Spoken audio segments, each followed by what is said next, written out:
Dios es bueno, créelo. Mira, tú ves la canción que acaba de cantar la hermana. Dios es tan bueno que yo iba a pedir que cantaran esa canción. Pero no crean que fue truco, no fue que mi esposa se lo dijo a la hermana, no, porque ni ella lo sabía. Pero verdaderamente Dios es fiel, Dios es bueno. El martes que me tocó la reflexión de la palabra, hicimos un análisis aquí de algunas cosas que menciona la Biblia. Hubieron algunas personas que me dijeron que cuando íbamos a seguir con el estudio, yo hoy no te vengo a predicar, yo hoy te vengo a hacer un pequeño análisis para que nos vayamos temprano. Si tiene un bolígrafo o algo, vea, sácalo ahí, porque una Biblia, porque te va a tocar leer algún versículo, te va a tocar anotar alguna cita. Vamos a lo que traímos. Hablamos de la veracidad de la palabra el martes que me tocó. Agradezco a Dios primeramente, luego agradezco a las hermanas, a la pastora que me han dado esta oportunidad. Hablamos de la veracidad de la Biblia y estuvimos hablando de la importancia que tuvo la mujer en los senos de Dios. Estuvimos hablando cómo las mujeres fueron conquistadoras de grandes cosas. Bíblicamente, las mujeres que lograron los milagros más extraordinarios durante el trayecto de la Biblia, todo eso lo mencionamos. Las mujeres fueron premium, fueron las que parece que fueron las que más creyeron. Hubieron mensajes que fueron sobrenaturales y extraordinarios, que, como te digo, yo creo que ningún hombre se atrevió a conquistar aquel milagro. Bueno, la Biblia nos enseña también que las mujeres fueron tan fieles a Dios que fue la primera mujer que se atrevió a ponerle un nombre a Dios. Fue una persona que prácticamente no tenía preparación, una mujer esclava, una mujer que hasta no tenía nombre. La Biblia al principio no la menciona con nombre, pero ella se atrevió a ponerle un nombre a Jehová. El nombre que le puso ella a Jehová fue El Roi. Eso tiene una determinación. El Roi es el Dios que nos ve. Pero a la hora de ella determinar ponerle ese nombre a Dios, ella no se equivocó, porque fue en un momento de su vida donde ella estuvo casi al morir, ella y su hijo. Eso fue Agar que le puso ese nombre a Dios. Le puso El Roi, el Dios que nos ve. En ese momento Dios le envía un ángel para que la rescate. O sea que no fue por emoción que ella puso que era el Dios que nos ve, que le dio ese nombre. Para que vean en el contexto bíblico sobre lo que significaba la mujer en la vida, en el entorno bíblico, en los trayectos bíblicos, en los relatos bíblicos. Pero buscando la veracidad de la Biblia también, ella nos enseña que hay milagros tan sobrenaturales y tan extraordinarios que no puede ser mencionado una sola vez en la palabra de Dios. Por lo menos el milagro del convertir el agua en vino se menciona en un grupo de versículos, en unos cuantos libros. También aquel milagro de la multiplicación de los panes y los peces también se menciona en muchos evangelios. Eso es porque aquellos milagros fueron sobrenaturales y extraordinarios. Cuando seguimos mirando o analizando la veracidad de la Biblia, nosotros nos encontramos algunos beneficios, son montones de beneficios que la Biblia te da cuando tú amas a Dios. Por asunto de tiempo yo no te puedo mencionar todos esos beneficios, pero te he seleccionado algunos que son que por amar a Dios tú puedes sobrellevar el bien y el dolor, tú puedes disipar el temor, tú puedes perdonar libremente, tú puedes evitar la contención, puedes renovar la fortaleza, puede bendecir a los demás, tú puedes ayudar a los necesitados. Si te quedaba un aplauso, dalo a Dios, que puede bendecir a los necesitados. Pero hay dos puntos interesantes de lo que podemos lograr cuando amamos a Dios, que es que Él nos acepta como somos, pero además Él nos hace mejores de lo que nosotros nos imaginamos. Esos son beneficios que nos lo da el propio Dios cuando le amamos a Dios. Pero si seguimos analizando la veracidad de la Biblia, es tan completa que nos da en sus escritos muchos beneficios que son fundamentales y además que son importantes en nuestra vida. Esos beneficios solo los podemos adquirir cuando confiamos y nos encomendamos a Dios. Son montones de beneficios que nosotros podemos recibir, pero por lo menos hay tres que son de suma importancia para nosotros, los que creemos en Dios, que son que alcanzamos, pues podemos ser felices, podemos recibir el perdón y podemos además alcanzar la salvación. La palabra de Dios es un libro tan completo que nos enseña también, que nos enseña las consecuencias que nosotros podemos y que pasamos cuando desobedecemos los mandatos de Dios. No solamente nos da beneficio para que nosotros aplaudamos, no solamente nos da beneficio para que nos riamos, para que gocemos, también tiene consecuencias cuando desobedecemos la palabra. Dice que cuando desobedecemos la palabra sufrimos de ansiedad, vivimos en frustraciones y entramos en depresiones fatales. La Biblia nos enseña muchos puntos clave, nos enseña cosas que a Jesús no solamente le encantan, sino que no es solamente que a Jesús le gusta. A Jesús le encantan algunas cosas que son las que nosotros no podemos hacer. Él dice que él le encanta restaurar lo que nosotros no podemos restaurar, sanar lo que no podemos sanar, reparar lo que se ha quebrantado y que no tiene arreglo, compensar cualquier injusticia que nosotros hayamos sobrellevado. Pero en el servicio pasado el pastor se atrevió a mencionar una palabra que fue el pero. En estos puntos que estoy mencionando existe un pero. Dice, pero si le permitimos, Él consagrará nuestro sufrimiento. Pero existe otro pero. Eso es que eso será para nuestro provecho. Pero aquí viene otro pero también. Y dice que si se lo permitimos, Él también nos santificará. No se queda ahí. Hay un beneficio que es mayor de todo lo que yo te he mencionado. Que a Jesús le encanta, oye, que curar los corazones quebrantados. Pero viene otro pero también. Él no lo consagra por un momento, Él no lo cura por un momento, sino que en el pero que aparece aquí, pero lo quebranta para siempre. Gloria a Dios.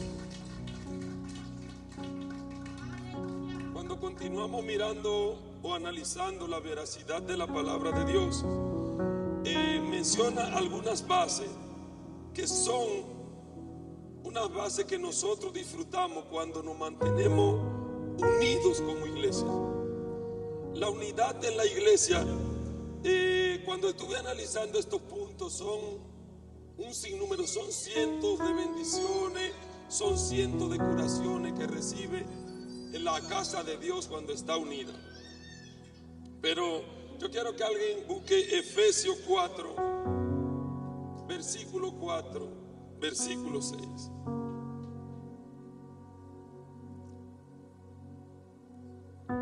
Efesios 4, del 4 al 6.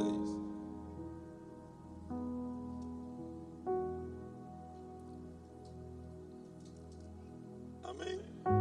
Vamos a ver, hermano. ¿Qué dice eso ahí?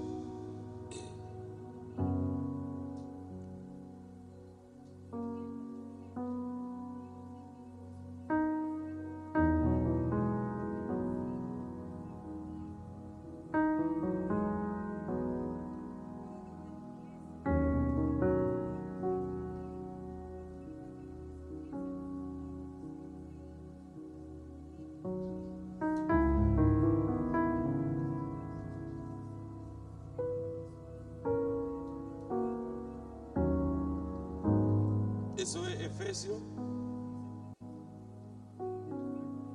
Ok, si nosotros hacemos un análisis de lo mencionado por la hermana, nosotros nos damos cuenta que en los escritos bíblicos no puede existir un solo equívoco. Hermano, cuando una iglesia está unida, cuando nosotros estamos unidos, nosotros tenemos el don de disfrutar que somos un solo cuerpo, somos una sola esperanza, somos un solo, le servimos a un solo Señor, tenemos una sola fe, recibimos un solo bautismo, un solo Dios y tenemos la protección de un solo Padre. Eso lo trae la unidad en las iglesias, pero también existe algo importante, que nosotros debemos mantener una base en las iglesias, que tenemos que seguir empleándola. Y sobre todo hay 4 características fundamentales que te ayudan al crecimiento en las iglesias y que te ayudan a mantener la unidad en la iglesia. Son la humildad, la mansedumbre, la paciencia, pero existe una que es importante, que es que debemos llevarnos bien los unos a los otros. Eso va a hacer que genere la unidad en la casa de Dios. La veracidad de la Biblia es tan bella que nos notifica un sinnúmero de cualidades para mantenernos unidos. Y aquí nos da algunas de ellas que por asuntos de tiempo no te voy a decir todas, pero vamos a mencionarte algunas. Que debemos amarnos unos a otros, colaboración de todos los ministerios unos a otros. ¿Qué nos dice aquí este contenido? Lo que nos dice es que cada ministerio debe trabajar en amor hacia el otro ministerio. Ejemplo, hermana Cándida es presidenta de la sociedad de dama y caballero, o el ministerio. La hermana Cándida no puede venir aquí, coger este micrófono y venir a promocionar nada más el servicio de dama y caballero, que es el servicio que ella preside. Está bien, se ve bonito, no es pecado, es algo que es sustancioso para la iglesia, pero con el mismo amor que la hermana Cándida hace la promoción del día del servicio de ella, también debe hacerlo cuando le toca a los jóvenes, debe hacerla cuando le toca al ministerio de adoración, cuando le toca al ministerio de evangelismo, y así por el estilo, así viceversa. Gloria a Dios. Deben existir las armonías entre los líderes. ¿Qué no quiere decir con esto? Que el papel de líder es un papel muy delicado. El papel de líder es un papel que es inevitable dentro de las iglesias. Por eso es que el líder no puede ser cualquiera. ¿Me entiende? Entonces, en las iglesias nosotros, los llamados líderes, oiga lo que dice, los llamados líderes debemos llevar la armonía entre todos. Además, la función de un líder es ser celoso con la casa de Dios. Pero aquí hay un paréntesis, que debe ser celoso con las cosas del Espíritu Santo.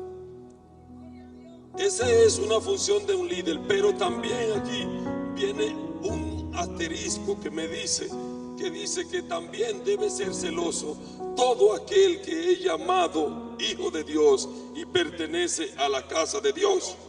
Pero sin aleluya, sin gloria a Dios, hay un punto interesante, que no puede haber una unidad dentro de los líderes si no emplea que el amor de tu hermano, el dolor de tu hermano, sea el propio dolor tuyo. Gloria a Dios. Hay algunos puntos que la Biblia nos enseña que son los que nos ayudan al crecimiento de la iglesia. Por ejemplo, tenemos que insistir en mejorar la asistencia. La función fundamental de cada líder es traer invitados de toda la comunidad y de todas las edades. Nosotros, los llamados líderes, tenemos que siempre tener en nuestra mente que debemos venir acompañados. Dirá, pero somos pocos los que cumplimos. Pero es un mandato para el crecimiento de la iglesia. Cada líder debe tener una responsabilidad. Es un acto de responsabilidad de yo como líder venir y decirle: el servicio del sábado es un servicio de jóvenes, no venga solo. traiga, invite. Traer personas a la iglesia no es beberse una Coca-Cola, pero uno hace el intento y uno hace el esfuerzo, y dicen que una gota de agua dando en una piedra es un hoyo. Entonces es responsabilidad de los líderes de la iglesia de traer invitados a la iglesia. No es decir, no, hermano Leandro, traiga tantos invitados, que el servicio es de evangelismo, que el servicio es de los niños, que es de la danzarina. No, hermano, para yo coger este micrófono y decirle a usted traiga invitados, yo tengo que ser un ejemplo para que usted pueda seguirme, porque de lo contrario las cosas no funcionan. Un punto elemental es hacer un servicio en la puerta. El servicio de recibir los invitados en la puerta con amor, tomar su nombre, mencionarlo aquí en público. Eso va a hacer que el invitado se sienta agasajado en la casa de Dios, que se sienta cómodo, que se sienta importante. También debemos dar apoyo a los programas o servicios juveniles y de los niños, porque de ello saldrán formados los líderes de la próxima generación. Algo vital y de suma importancia es que los invitados, cuando los recibimos en la puerta, debemos tomar su nombre y dar apoyo también al ministerio de los niños. Un ministerio de los niños jóvenes y los jóvenes saludables apunta de que será una iglesia con presencia de Dios y próspera. Gloria a Jesús. Nosotros debemos tener en cuenta que cuando los niños y los jóvenes están afianzados en la iglesia, es casi imposible que los demás no lo sigamos. Por ejemplo, a mí me toca dar esto como testimonio. A mí no me trae a mí a esta iglesia nadie, a mí me traen mis propios hijos. ¿Por qué? Porque aunque yo sea no tan viejo en la iglesia, mis hijos sí son viejísimos en la iglesia, porque ellos iban motivados por su tía Altagracia y por su abuela, iban motivados desde niños. Ellos asistían a la iglesia cuando estaba allá. Ellos asistían, pero mi esposa y yo no asistíamos. Entonces, ¿qué nos trae? Pero a mis hijos nosotros los llevábamos a sin número de iglesias. Iglesia cómoda, iglesia denominada con presencia, iglesia próspera, iglesia con perfil, iglesia cómoda. Pero por más que lo llevábamos a esas iglesias, ellos no se sentían cómodos. A ellos les gustaba la iglesia rústica. Nos lo confesaban cada rato. La iglesia rústica, no importa, allí había aire, aquí no había aire. Oye, allá habían una silla que parecían mecedora, ¿me entiendes? Pero nunca, mi esposa es testigo, mi cuñada es testigo, ellos le encantaban Príncipe de Paz. Pero Príncipe de Paz no aquí como está esta, ¿no? Era Príncipe de Paz que cuando yo lo iba a buscar allá a la iglesia, había unos abaniquitos que sonaban. Hermano, yo nunca entré, pero me paraba en la puerta y el calor comiéndoselo, pero ellos se sentían cómodos en esa iglesia. O sea que cuando los niños y los jóvenes están afianzados en la casa de Dios, es muy difícil que la familia no les siga. Existe además un contexto en la Biblia, que la Biblia menciona la palabra más importante que aparece en la Biblia. La Biblia no se equivoca cuando hace esos relatos. Ella menciona que la palabra más importante es Jehová y lo denomina como Dios. También por eso esa es la palabra que, si usted busca, tiene más repeticiones en la Biblia. La palabra Dios y la palabra Jehová. A veces no conocemos los propósitos de Dios, pero Él es tan fiel, hermano, que nos da una palabra que esa palabra queda como una marca de parte de Dios para el ser humano. Él dice que no temamos, que no debemos temer, que no debemos tener miedo. Y posiblemente usted dirá, no, pero Dios me está mandando que no tenga miedo los lunes y los miércoles. No, Dios no se equivoca. La palabra de Dios no se equivoca. Y por eso Dios hizo que se empleara la palabra no temas en la Biblia. Ustedes no saben cuántas veces se menciona la palabra no tema en la Biblia. 365 veces. Las cosas de Dios son perfectas. Las cosas de Dios son alineadas. ¿Por qué Dios, por qué se permite que la palabra no tema aparezca 365 veces en la Biblia? Porque eso denomina que Dios no está contigo los lunes y los domingos, que no está contigo en enero y en febrero, que no está contigo en mayo y en julio, sino que está los 365 días del año. Gloria a Dios. 365 veces se menciona la palabra no temas. Hay un versículo en la palabra de Dios. Búsquenme Filipenses 2, 5 y 8, al 8 ahí. Vamos a ver qué dicen esos versículos. Filipenses 2, 5 y 8. Rafaelito, que ahí su Biblia, hermano. Filipenses 2, 5 y 8.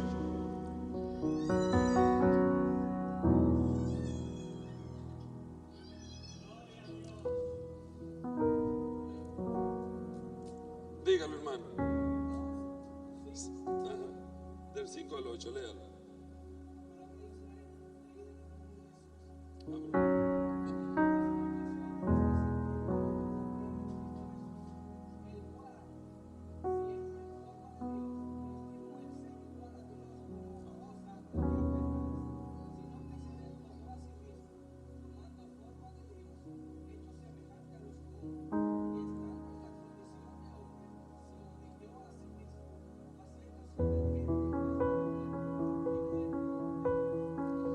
Esa denominación, ese versículo es el denominado, el versículo más poderoso que contiene la palabra de Dios. Él tenía la potestad de qué, hermano? ¿De qué tenía la potestad? Pero ¿qué él hizo? Cosa que nosotros ninguno lo vamos a hacer. Aplauda a Dios. Ese es el versículo más poderoso que contiene la palabra de Dios. Hubo un momento que los saduceos le preguntaron a Jesús que cuál era el mandamiento más importante que existía en la Biblia. Pero ellos no lo hicieron con cualquier fin, ellos lo hicieron con el fin de que Jesús caiga. Pero existe algo que Jesús sabía que tenía que darle la respuesta correcta. Pero habían aquí nos dice que hay dos mandamientos que Jesús sabía que eran un poco difíciles para que el ser humano, cristiano o no cristiano, pudieran cumplir con él, que es amar a Dios y amar a tu prójimo como a ti mismo. ¿Por qué Jesús no mencionó un solo versículo, un solo mandamiento de esto? Oiga, ¿por qué? Porque Jesucristo sabía con el plan que los saduceos le hicieron la palabra, y era para que él cayera. Entonces, ¿qué es lo que pasa? Que el primero es inseparable del segundo, porque tú no puedes amar a tu prójimo si primeramente no amas a Dios. Los profetas nos enseñan y nos mandan que hay una importancia vital en el ser humano en leer la palabra de Dios.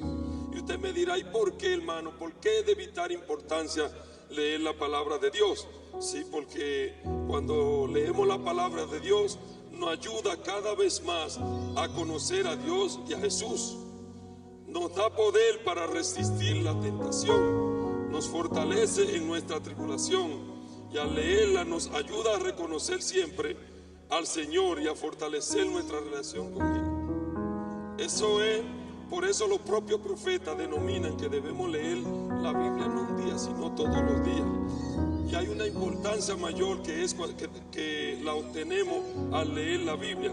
Son un montón de razones, pero si tú trajiste un bolígrafo, anota que yo te seleccioné 10, hasta con libro, con capítulo y con versículo. Anota para que en tu casa tú le des seguimiento a estos versículos. Mira,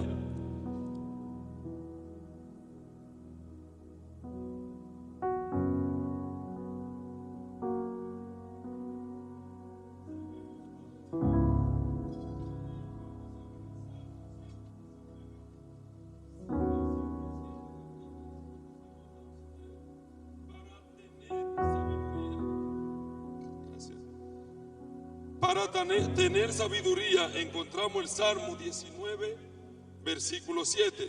Para obtener el éxito, Josué 1:8. Para que tener una vida pura encontramos el Salmo 119, versículo 9. Si están apuntándolo, déjenme repetírselo de nuevo. Para saber a dónde vamos, tenemos el Salmo 119, versículo 133. Para obtener la sabiduría, el Salmo 19:7. Para encontrar el éxito, Josué 1:8. Para tener una vida pura, el Salmo 119, versículo 9. Para agradecer a Dios, Salmo 119, 33, 35. Para tener gozo, el Salmo 19, 8. Para aumentar la fe, Romanos 10, 17. Para encontrar liberación, Juan 8, 31 y 32. Para tener paz, Salmo 119, 165. Para distinguir el bien y el mal, el Salmo 119, versículo 11.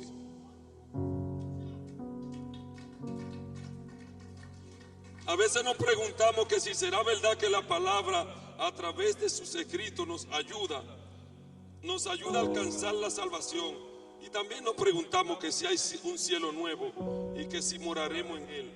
Pero veremos, la palabra de Dios no se equivoca, pero en todos los escenarios bíblicos, Jesús y Dios fueron muy cautelosos en no dejar alguna evidencia de lo que ellos decían tenía criterio. Hubieron dos personajes que subieron al cielo sin ver muerte. Elías fue llevado en un torbellino, no fue transportado sin ver muerte. Pero ninguno de ellos dos se atrevieron a hablar de lo que había en el cielo. O sea que podía existir la duda de que si en verdad había un cielo donde nosotros moraremos con Cristo. Ahora, ¿qué acontece? Vamos a ver quién me puede leer Romanos 8:1 para ver cómo Dios dejó un testigo para que testificara en la tierra lo que se vive en el cielo. Romanos 8:1. Dígalo, hermano.